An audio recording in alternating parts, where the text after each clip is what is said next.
খাগড়াছড়িতে মারমা শিক্ষার্থীকে দলবদ্ধ ধর্ষণের ঘটনার জেরে ১৪৪ ধারা জারির পর থমথমে পরিস্থিতি বিরাজ করছে। রোববার সকাল থেকে খাগড়াছড়ি পৌর শহরের বিভিন্ন গুরুত্বপূর্ণ পয়েন্টে মোতায়েন রয়েছে সেনাবাহিনী ও পুলিশ। এছাড়াও জেলা সদরে মোতায়েন করা হয়েছে ৭ প্লাটুন বিজিবি।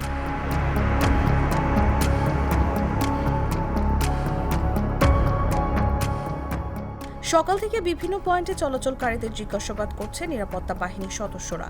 এদিকে বন্ধ রয়েছে শহরের দোকানপাট। সকাল থেকে জেলার কোথাও অপ্রীতিকর ঘটনার খবর পাওয়া যায়নি।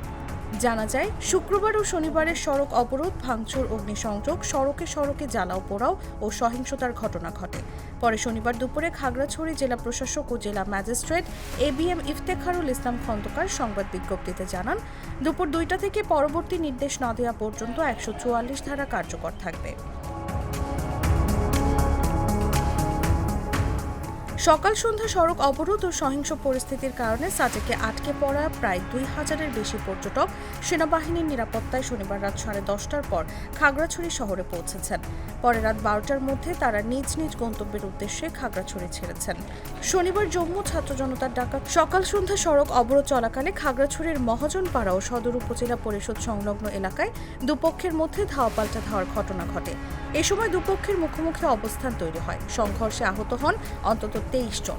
পরে পরিস্থিতি নিয়ন্ত্রণ সহ জানমাল রক্ষায় অনির্দিষ্টকালের জন্য ১৪৪ ধারা জারি করেছে জেলা প্রশাসন।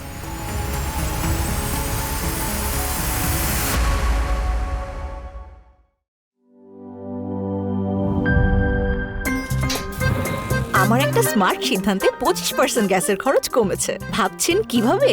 সাধারণ গ্যাস স্টোভ বদলে আমি এনেছি আরএফএল গ্যাস স্টোভ। এর সাইন্টিফিক নজল ও ব্রাস বার্নার ক্যাপ সমানভাবে তাপ ছড়িয়ে রান্না করে দ্রুত।